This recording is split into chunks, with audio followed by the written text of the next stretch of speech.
Ceci est le soleil. L'histoire abonde de gravures et d'écritures remontant jusqu'à 10 000 ans avant Jésus-Christ, reflétant le respect et l'adoration des peuples à l'égard de cet objet. Et il est aisé d'en comprendre pourquoi. Car chaque matin, le soleil se lève apportant visibilité, chaleur et sécurité, sauvant les hommes des ténèbres de la nuit froide, sombre et remplie de prédateurs. Sans lui, les civilisations comprirent que les cultures ne pousseraient pas et que la vie sur la planète ne durerait pas. Ces réalités firent du soleil l'objet le plus admiré de tous les temps. De la même manière, elles étaient également très conscientes des étoiles. Le suivi du mouvement des étoiles leur permettait de reconnaître et d'anticiper des événements qui ne se reproduisaient que sur de longues périodes, comme les éclipses et les pleines lunes. Ils cataloguèrent alors les groupes célestes en ce que nous appelons aujourd'hui des constellations. Ceci est la croix du zodiaque, une des images conceptuelles les plus anciennes de l'histoire de l'homme. Elle représente le soleil passant figurativement à travers les 12 constellations principales au cours d'une année. Elle représente aussi les 12 mois de l'année, les 4 saisons et les solstices et équinoxes. Le terme zodiaque fait référence au fait que les constellations étaient anthropomorphes ou personnifiées comme individus ou animaux. En d'autres termes, les premières civilisations ne suivaient pas seulement le soleil et les étoiles, elles les personnifiaient aussi avec des mythes élaborés impliquant leurs mouvements et leurs relations. Le soleil, avec ses qualités de donneur et sauveur de vie, fut personnifié comme représentant du Créateur invisible, ou Dieu. Il était appelé le soleil de Dieu, la lumière du monde, le sauveur de l'espèce humaine. Ainsi, les constellations représentèrent des sites de voyage pour le soleil de Dieu et furent identifiées par des noms, représentant en général des événements naturels observés durant cette période. Par exemple, le Verseau, le porteur d'eau qui apporte les pluies du printemps. Lui, c'est Horus. Il est le dieu du soleil. En Égypte, aux alentours de 3000 ans avant Jésus-Christ, il est la représentation anthropomorphe du soleil et sa vie est une série de mythes allégoriques impliquant le mouvement du soleil dans le ciel. De par les anciens hiéroglyphes en Égypte, nous avons une bonne connaissance de ce messie solaire. Par exemple, Horus, étant le soleil ou la lumière, avait un ennemi connu sous le nom de Seth. Et Seth était la personnification des ténèbres de la nuit. Métaphoriquement parlant, chaque matin Horus gagnait la bataille contre Seth, alors que la nuit tombant, Seth vainquait Horus et l'envoyait en enfer. Il est important de noter que le concept de ténèbres contre la nuit ou de bien contre mal est l'une des dualités mythologiques les plus omniprésentes jamais connues et est toujours d'actualité à de nombreux niveaux. En gros, l'histoire d'Horus est la suivante. Horus est né le 25 décembre, fils de la Vierge Isis-Mérie. Sa naissance fut accompagnée par une étoile à l'est, et à sa naissance, il fut adoré par 3 rois. À l'âge de 12 ans, il était un enfant prodige enseignant, et à l'âge de 30 ans, il fut baptisé par un personnage connu sous le nom d'Anup, et commença alors son ministère. Horus avait 12 disciples avec lesquels il voyageait, accomplissait des miracles tels que guérir les malades et marcher sur l'eau. Horus était connu sous de nombreux noms symboliques, comme la vérité, la lumière, le fils oint de Dieu, le bon berger, l'agneau de Dieu et beaucoup d'autres encore. Après avoir été trahi par Typhon, Horus fut crucifié, enterré durant 3 jours, puis ressuscita. Ces attributs d'Horus, qu'ils soient originels ou non, semblent s'être diffusés dans de nombreuses cultures, car beaucoup d'autres dieux se trouvent avoir la même structure mythologique. Attis de Phrygie, né de la Vierge Nana un 25 décembre, fut crucifié, placé dans une tombe, et après 3 jours, il ressuscita. Krishna d'Inde, né de la Vierge de Vaki, avec une étoile à l'est annonçant son arrivée, accomplit des miracles avec ses disciples et après sa mort, ressuscita. Dionysos de Grèce, né d'une vierge un 25 décembre, il était un enseignant ambulant qui accomplissait des miracles tels que changer l'eau en vin. On l'appelait le roi des rois, l'unique fils de Dieu, l'alpha et l'oméga, et par de nombreux autres noms. Et après sa mort, il ressuscita. Mitra de Perse, né d'une vierge un 25 décembre, avec 12 disciples, accomplissait des miracles et après sa mort fut enterré durant 3 jours, puis il ressuscita. On l'appelait également la vérité, la lumière et par de nombreux autres noms. Il est intéressant de noter que le jour sacré de Mitra était le dimanche. Le fait est qu'il y a de nombreux sauveurs de différentes périodes de part et d'autre du globe qui adhèrent à ces caractéristiques générales. La question demeure, pourquoi ces attributs? Pourquoi la naissance virginale un 25 décembre? Pourquoi la mort de 3 jours avant l'inévitable résurrection? Pourquoi 12 disciples ou adeptes? Pour y répondre, étudions le Messie solaire le plus récent. Jésus-Christ, né de la Vierge Marie le 25 décembre à Bethléem. Sa naissance fut annoncée par une étoile à l'est que 3 rois ou rois mages suivirent pour trouver le nouveau sauveur et pour l'adorer. Il enseignait déjà à l'âge de 12 ans et à l'âge de 30 ans, il fut baptisé par Jean-Baptiste et commença alors son ministère. Jésus avait 12 disciples avec lesquels il voyageait, accomplissait des miracles tels que guérir les malades, marcher sur l'eau, ressusciter les morts. Il était aussi connu comme le roi des rois, le fils de Dieu, la lumière du monde, l'alpha et l'oméga, l'agneau de Dieu et beaucoup d'autres.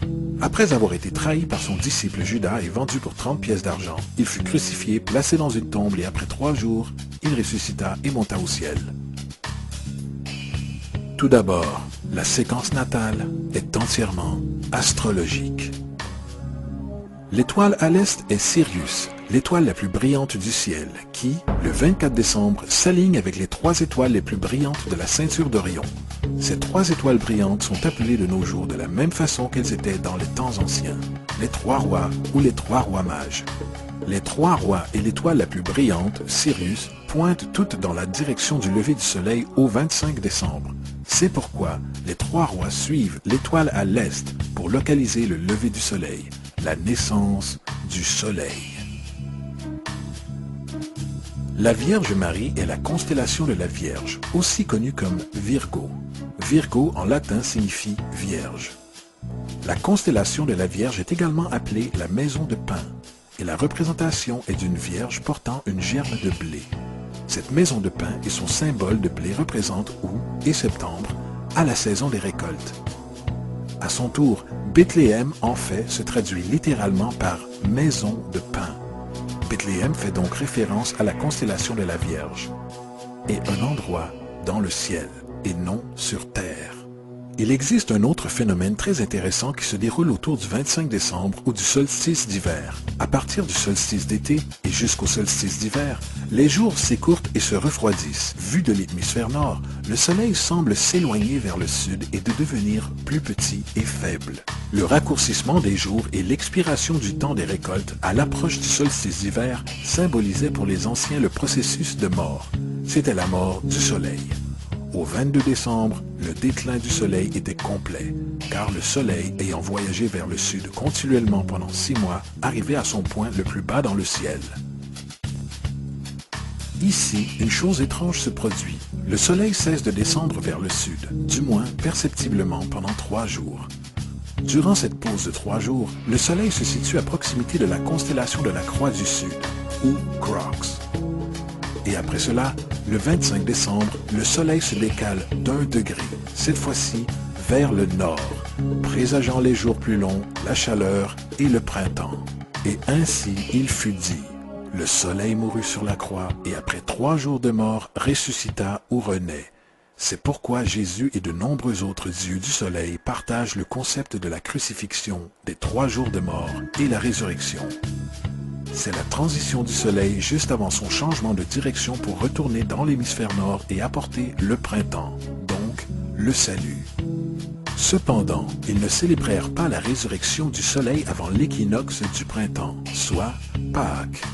Parce qu'au moment de l'équinoxe de printemps, le soleil vainque officiellement les ténèbres maléfiques, puisque les journées à partir de ce moment deviennent plus longues que les nuits, et les conditions revitalisantes du printemps émergent alors. Maintenant, le symbole astrologique probablement le plus évident de tous concernant Jésus fait référence aux 12 disciples. Il représente tout simplement les 12 constellations du zodiaque, avec qui Jésus, étant le soleil, voyage. En fait, le nombre 12 est omniprésent dans la Bible.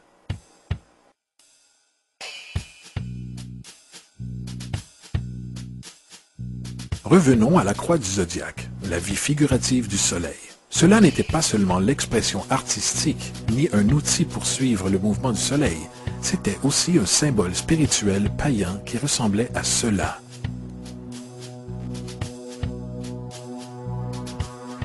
Ceci n'est pas un symbole du christianisme, c'est une adaptation païenne de la croix du zodiaque.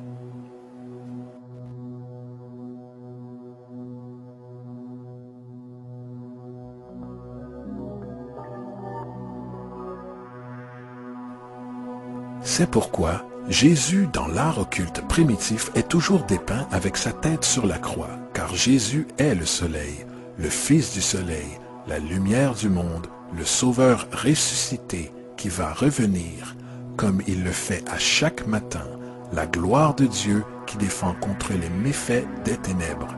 Il renaît chaque matin et peut être vu d'entre les nuages, au plus haut des cieux, avec sa couronne d'épines ou rayons de soleil.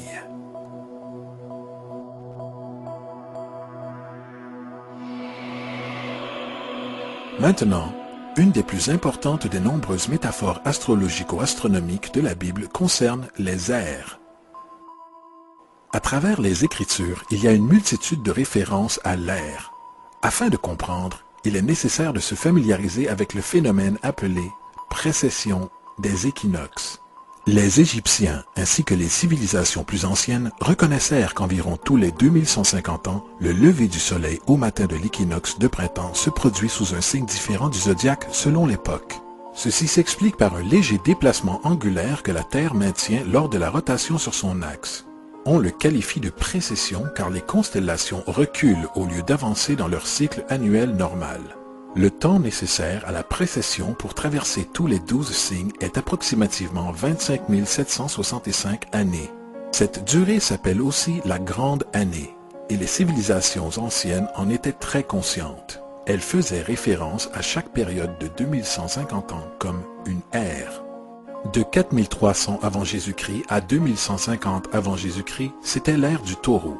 De 2150 avant Jésus-Christ à l'an 1 après Jésus-Christ, c'était l'ère du bélier.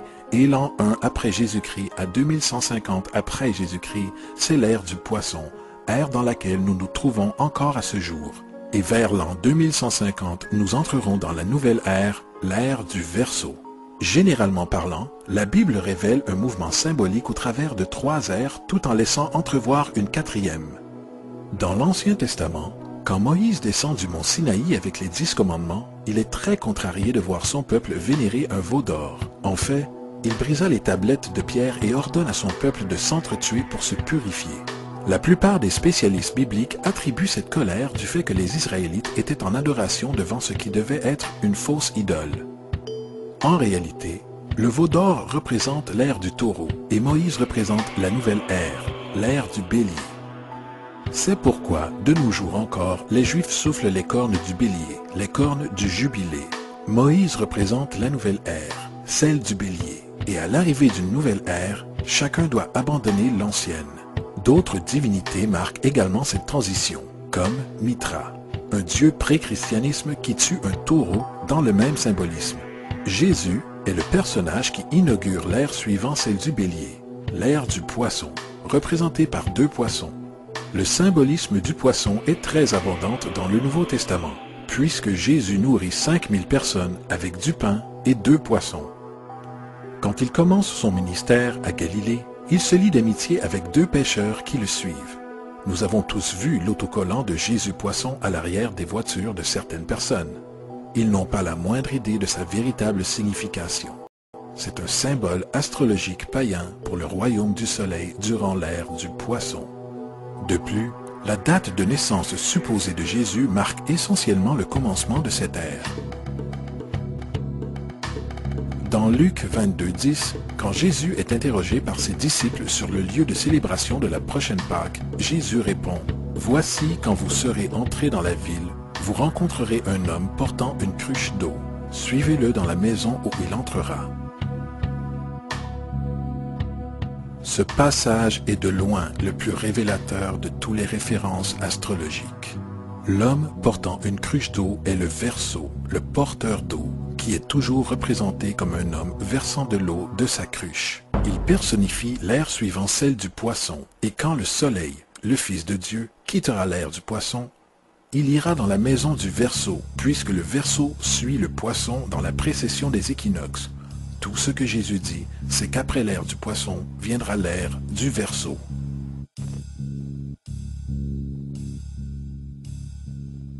Nous avons tous entendu parler de la fin des temps et la fin du monde. Mis à part les caricatures du livre des Révélations, La source principale de cette idée vient de Matthieu 28:20, où Jésus dit « Je serai avec vous jusqu'à la fin du monde ». Cependant, dans la version du roi Jacques, « monde » est une erreur de traduction parmi tant d'autres. En fait, le mot employé est « ion », qui veut dire « âge » ou « ère ». Je serai avec vous jusqu'à la fin de l'ère, ce qui est vrai, puisque la personnification solaire de Jésus relative aux poissons cessera lorsque le soleil entrera dans l'ère du Verseau. Le concept entier de la fin des temps ou de la fin du monde est une allégorie astrologique mal interprétée. Allez dire cela aux 100 millions de Nord-Américains qui croient que la fin du monde est proche.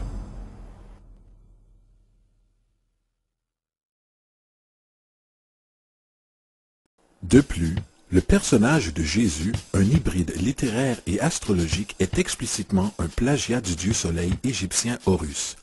Par exemple, gravé depuis environ 3500 ans sur les murs du temple de Luxor en Égypte, on peut voir des images de l'annonciation de la conception immaculée, de la naissance et de l'adoration d'Horus. Ces images commencent avec Thoth, prévenant la Vierge Isis qu'elle donnera naissance à Horus, Neph, le Saint-Esprit, fécondant la Vierge, puis enfin la naissance virginale et l'adoration.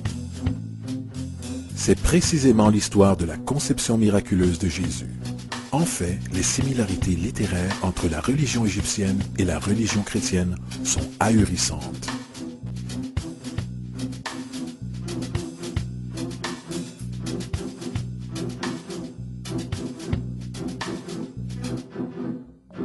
Et le plagiat continue.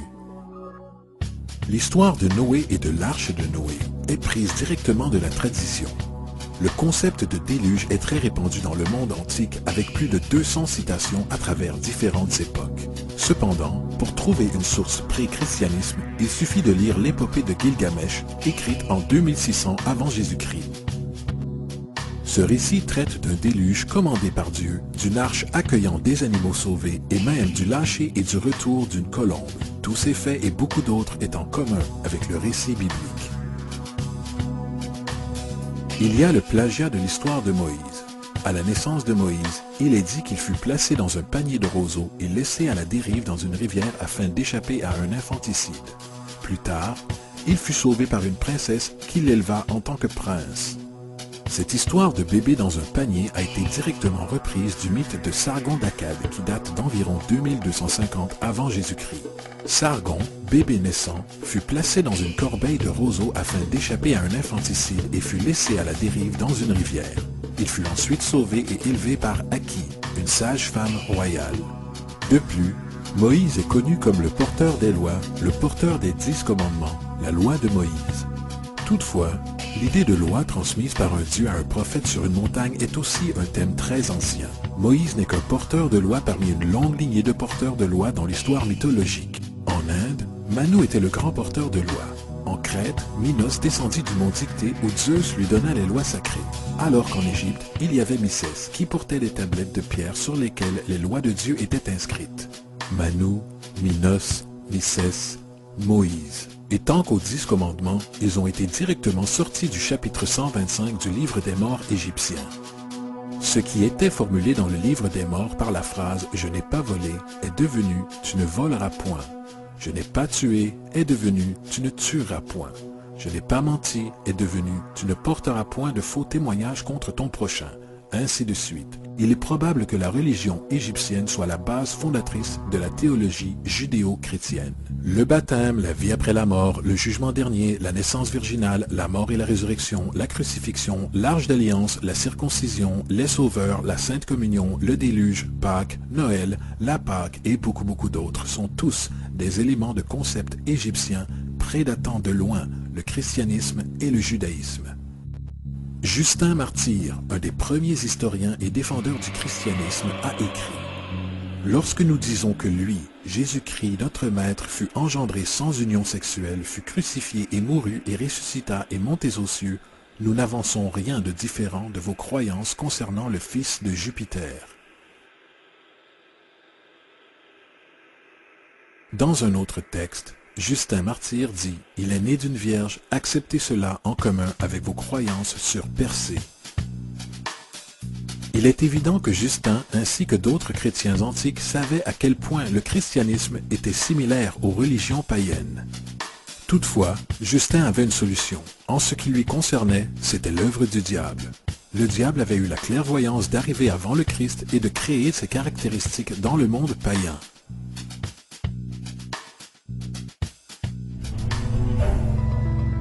Fundamentalist Christianity, fascinating. These people actually believe the world is 12,000 years old. Swear to God. I actually asked one of these guys, okay, dinosaur fossils. He says, dinosaur fossils? God put those here to test our faith.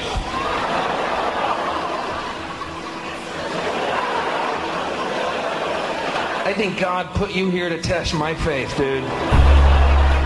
La Bible n'est rien d'autre qu'un hybride littéraire astro-théologique, comme pratiquement tous les mythes religieux la précédant.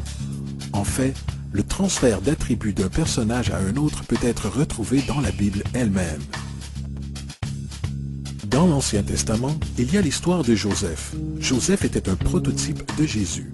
Joseph est né d'une naissance miraculeuse. Jésus est né d'une naissance miraculeuse. Joseph avait 12 frères. Jésus avait 12 disciples. Joseph fut vendu pour 20 pièces d'argent.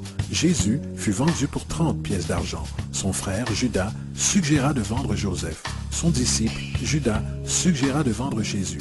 Joseph entreprit son œuvre à l'âge de 30 ans. Jésus entreprit son œuvre à l'âge de 30 ans. Les analogies n'en finissent pas. De plus, existe-t-il une quelconque preuve historique non biblique d'une personne ayant vécu et portant le nom de Jésus, fils de Marie, qui voyageait avec 12 disciples guérissant les malades? De nombreux historiens vivaient autour de la Méditerranée pendant ou juste après la présumée vie de Jésus. Combien de ces historiens ont commenté ce personnage? Pas un seul. Toutefois, pour être équitable, cela ne veut pas dire que le défendeur du Jésus historique n'ont pas clamé le contraire. 4 historiens sont généralement mentionnés pour justifier l'existence de Jésus. Pline le Jeune, Suétone et Tacite sont les 3 premiers. Chacune de leurs citations n'est constituée que de quelques phrases au plus et fait uniquement référence au Christus ou au Christ, qui n'est en fait pas un nom, mais un titre. Il signifie loin, désignant une personne consacrée.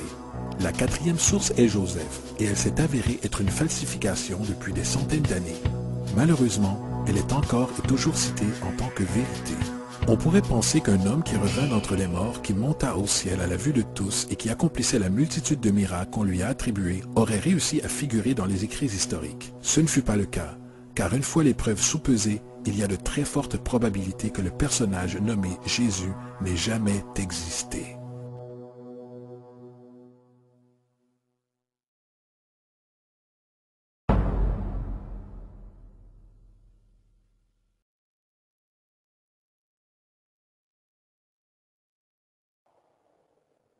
We don't want to be unkind, but we want to be factual.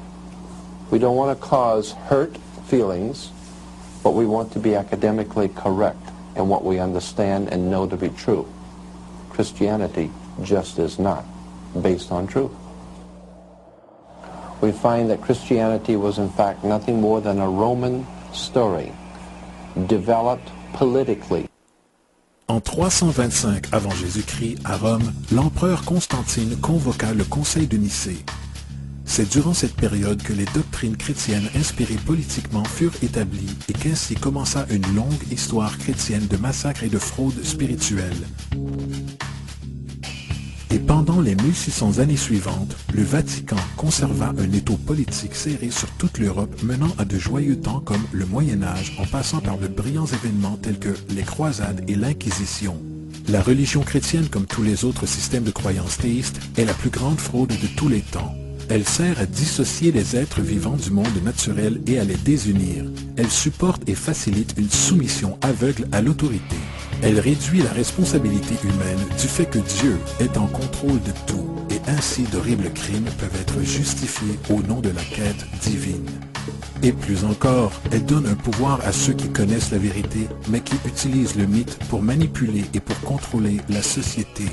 Le mythe religieux est l'instrument le plus puissant jamais créé, et sert de fondement psychologique sur lequel d'autres mythes peuvent fleurir.